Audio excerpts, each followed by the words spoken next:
Okay, we'd like to welcome USC to the press conference. Coach Lindsey Gottlieb, Juju Watkins, and Talia Van Olhoffen. At this time, we'll ask Coach to make an opening statement, and then we'll go to questions for the student athletes. Thank you. First off, I want to congratulate UCLA. This was a really great atmosphere. I thought it was a tough basketball game, and I thought whoever won this game should probably be the overall #1 seed in the NCAA tournament. And, you know, they got a win, and wish them well. We've done a lot of celebrating this year, and so when it's not our turn and someone else has the confetti or what have you, we're always going to do it the right way and take our pain and our disappointment and channel that into getting better. I thought our players left it all out there on the floor. I thought we fought. I thought we were tough. I thought we had one bad half of basketball in the second half. We missed shots. Then when we tried to attack and get to the rim, we didn't get to the free throw line. It was their half of basketball. The two losses that we've had prior to this, I thought our team responded and really bounced forward, and that's what we'll do heading into the NCAA tournament. And my guess is this is going to make us even better, and that half of basketball will be out of us, and, you know, we'll look forward that way. So proud of our group, but we're not done. Okay, questions for the student athletes. Please raise your hand.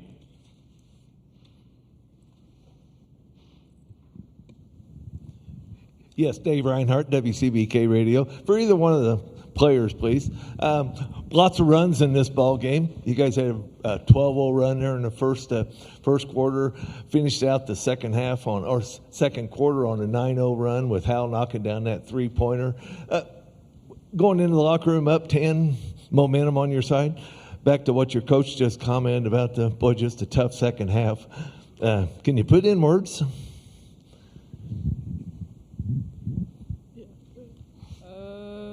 I mean, you know, we're always positive. I think that last 3 by Avery gave us a lot of momentum going into the third. Yeah, I think we came up with the right energy. I just don't think our shots were falling, and you know, we tried to get it back and we couldn't. So. Great.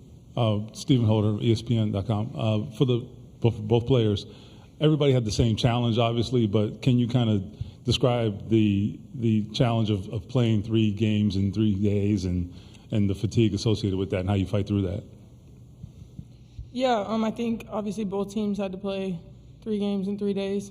So I don't know if that was necessarily a factor in that second half, but obviously didn't hit shots that we usually hit. And it felt like every time we missed an open look, they came down and capitalized on it. So I think we just need to do better navigating those shooting struggles and figure out how to get to the rim and get to the line. Nancy Armour, USA Today Sports, for either Juju or Talia. How difficult is it to play a team 3 times in the same season, especially this is twice in 8 days?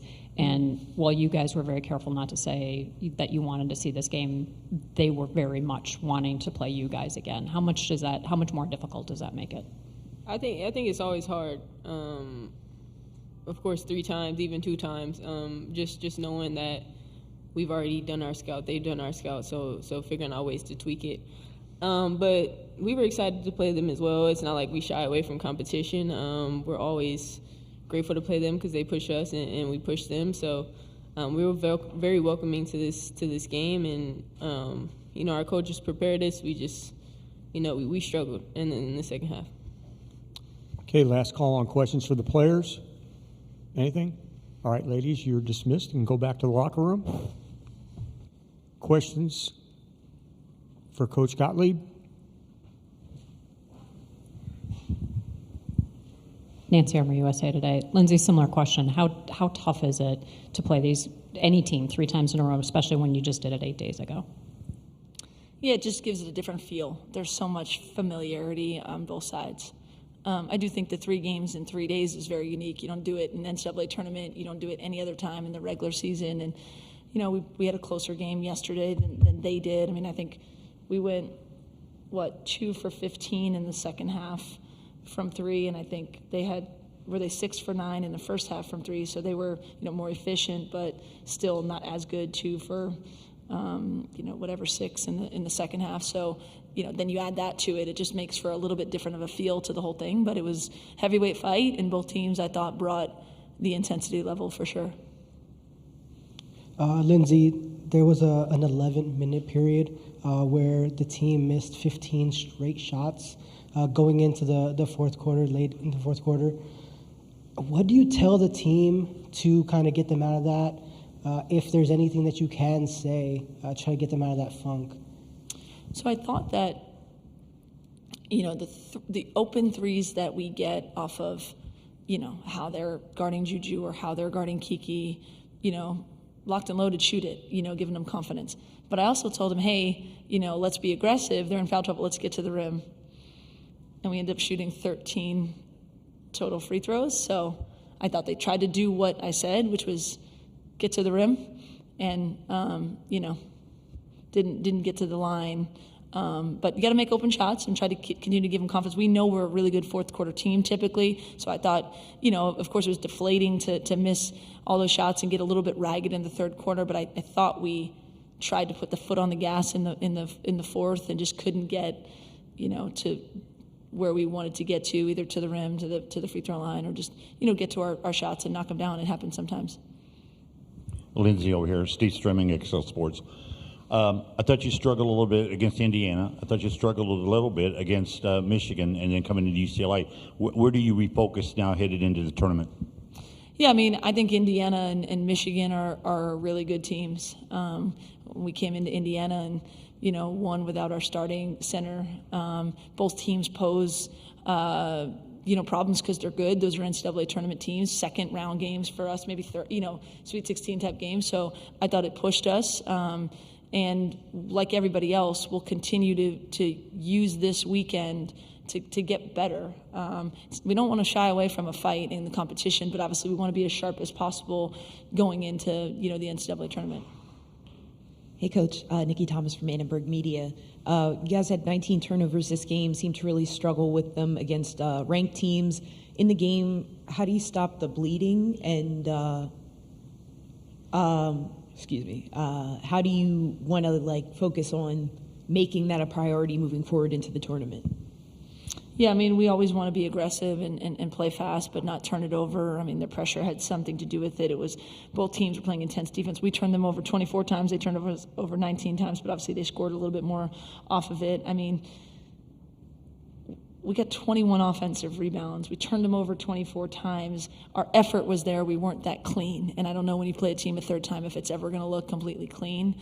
But we never want to turn it over because we think our offense is pretty potent, But we held them to kind of the mid-60s before we had to foul. That should be enough to beat them, right? We got to take care of the ball. We got to knock down shots. We got to get to, the free throw line when we're attacking like that, and we'll be better, on the offensive end. Let's go to Yahoo, and then we'll finish up with Dave. Cassandra Negley with Yahoo Sports. The Big Ten does not have a lot of national championships in women's basketball. With you and UCLA, you're very promising Final Four contenders. How has this conference prepared you for a deep run like that maybe other conferences don't? Yeah, with the depth of talent in the league, and I think there'll be 12 or 13 NCAA tournament teams. We've faced NCAA tournament caliber teams night in and night out, all of whom have different styles. And then obviously we challenge ourselves in the non-conference, with UConn and Ole Miss and Notre Dame to get ready. So it's still one game at a time, but we definitely feel like our preparation is there based on the competition we faced both in the Big Ten and in our non-conference. Coach, again, in talking about runs during the ball game, the 12-0 run, the 9-0 run, another run there in that second quarter got you up by 10. And then at the end of the game, who's involved in it but Juju? She's involved in all those 3-4 runs there. Just your thoughts on how she's a leader of this team. The kid is so good and just keeps getting better. I thought she should have been at the free throw line a little bit more tonight, but I think she commands a presence and an attention from another,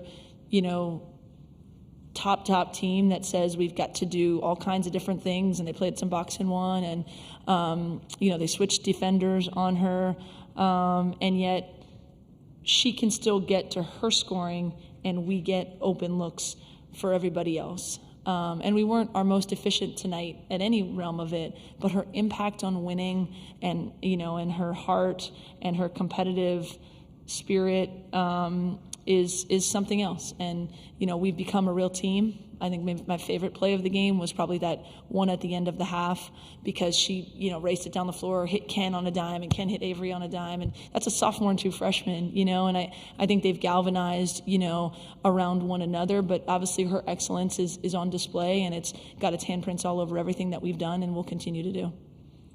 Coach, thank you very much. Congratulations on a great season, and we wish you nothing but the best of luck when the Thank you. NCAA tournament starts. Appreciate it. Thank you.